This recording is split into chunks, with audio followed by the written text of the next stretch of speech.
warbixin uu TV-ga Goobjoog uu hore u baahiyay taasi oo ahayd hooyo Aniise Yuusuf Cabdi oo kamid ah hooyooyinka degan magaalada Hargeysa oo muddo 25 sano ah goobaha waxbarashada ee Somaliland ku iibinaysay waxyaabaha ay cunaan caruurtu taasi oo iskuuladii la fasaxay cudurka coronavirus awgii hooyo Aniise waxay haysataa ku dhawaad 22 caruur ah oo ogoona hooyo Aniise ay noloshooda ay kafaala qaadi jirtay hadda hooyo Aniise ma iibiso ama caruurtaasi waxyaabo ay noloshooda ku maarayso ma jirto ama ma hayso taasi oo iskuuladii la fasaxay ay ku iibinaysay waxyaabaha ay caruurtu cunaan walaalo badan oo muxsiniin ah ayaa ka soo damqaday ama ka soo jawaabay warbixintii uu TV-ga Goobjoog uu hore u baahiyay taasi oo ka mid yahay Yaxye Maxamed Xaaji Geyd oo kamid ah dhalinyaradii ama goobihii waxbarashada ay ku iibin jirtay wax ka baran jiray oo kasagu laftigiisu kamid ah dadka ka damqaday Cadnaan Axmed oo kamid isna dhalinyarta ku dhaqan magaalada Hargeysa iyo walaalo kale oo muxsiniin ah oo iyaga laftigoodu jeclaystay in la qariyo magacooga taasi oo iyaguna ay ku jiraan muxsiniin kale oo ku dhaqan qurbaha ama ku sugan dalka dibadiisa oo iyaga laftigoodu ka damqaday muuqaalkii hore uu baahiyay warbaahinta Goobjoog hooyo Aniise oo kamid ah hooyooyinka degan magaalada Hargeysa oo haysatay 22 caruur ah waxaan kamid ahaa dadkii wax ka cun jiray ama wax ka iibsan jiray goobahan wax ka baran jirnay wax ku iibin jirtay aad baan u xasuustaa run ahaantii magacaygu waa Yaxye Maxamed Xaaji Geyd waxaan daawaday clipkii ama warbixinta ay soo diyaariyeen TV-ga Goobjoog run ahaantii aad baan ula damqaday qoyskan waxaan aan u keenay ama inta yar raashinkan u keenay waxa weeyaan waa quutal daruuri ay isticmaali karaan weeks waxaan aad iyo aad uga codsanayaa muslimiin bisha barakeysan hawlaheeda ay iska ogtihiin xaafadan oo ah 22 qof hooyadaas kaliya ay quudinaysay sidaynu ogsoonahay iskuuladii iyo meelaha ay ka quudin jirtayna la xiray waxaan ummadda muslimka ah ka codsanayaa inay soo caawiyaan intan iyo in ka badan inay ku soo caawiyaan oo ay soo siiyaan xaafadan masaakiinta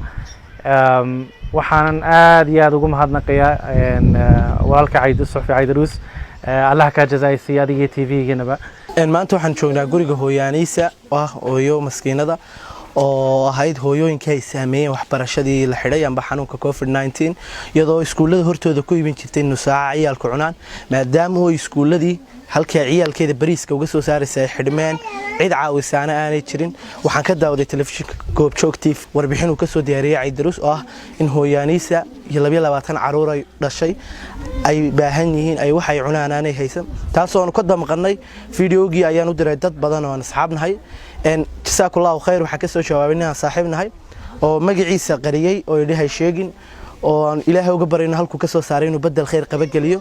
annaga iyo dhalinyaro badan oo caasimadda Hargeysa degan oo tiima oo iyaguna gooni u socday iyaguna waxay keeneen raashin dhamaystiran nooc walba leh annagu iyo ninkii isoo wakiishay raashinkuna waxaan keenay raashin dhamaystiran oo qoyska ku filan oo nooc walba leh waliba waxaan aad ugu sii adkeenayaa maadaama ciyaalkuna maalin iyo malciid ay soo dhowdahay waxbay naga xigin oo maalmatay adduunyadu inaynu 22 ka caruur sidaynu iitiilaynayno ka fikirro halkan waxaan ka salaamayaa ummadda muslimiinta oo dhan intii soo caawisay intii ka qayb qaadatay iyo intii soo gargaartay waxaan halkan ka codsanayaa maxaan ku raadayay Yaxye Maxamed Xaaji Geyd iyo Cadnaan oo si fiican ii soo caawiyay iyo ii soo abaabulay oo gurigii iigu yimid oo caruurtaydii oo baahan oo beer dhulka ku haysa kor iigu qaaday intii soo caawisay iyo intii ii soo abaabushay iyo intii ii keentay iyo Caydaruus Maxamed Caynaan oo Goobjooga ayaa ii gargaaray ayaaba maxaan ku raadayay si fiican ii qabtay way gacan qabteen ilaahay xaqiisa ugu gargaaro isaga cid walba ii soo garaacay isaga ku dalka iyo dibadda jooga TV-ga intuu iga duubay mid walba ogeeyo lacag baa la siiyay raashin ma la siiyay ma sha Allah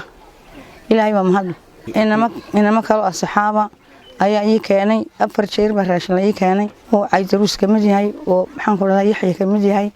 oo ilaa maxaan Cadnaan ka mid yahay iyo inama kale oo ii keeno gaari igu keenay ma sha Allah kor baad ii qaadeen ilaahay kor idin qaado ilaahay aakhiriya adduunka dambigiin waalidka ha dhaafo halka ka soo saarteen wax khayr qaba Allah idin geliyo bilaha rabadaan ano suuqina wuxuu uga soo waawo wallaahi billaahi xaalkayga ilaahay oo yahay qofna ka soo baxaba ayayada hayaan waxba soo waay ayaad kor ii qaadano dhinac walba la iga soo dhigay wax walba la siiyay ma sha Allah tabaarakallah ilaahay idinka jisaay marin Caydaruus ahaan waxaan ku baaqayaa hooyaaniisa oo ah hooyo degan magaalada Hargeysa oo 22 caruur haysata walaalo badan oo muxsiniina inay ka soo qayb qaateen sidii ay caruurtaasi ay noloshooda u kafaala qaadi lahaayeen in muddo oo kooban taasi oo ay soo gaarsiiyeen qadar lacaga iyo raashin oo muddo ay ku noolaan karaan caruurtaasi laakiin waxaan ku baaqayaa Caydaruus ahaan in 22 kaasi caruura oo gurigaasi uu xiriir ku yahay in loo dhiso ama aynu ka qayb qaadano sidii ay nagu dhisi lahayn caruurtaasi Caydaruus Maxamed Caynaan Goobjoog Hargeysa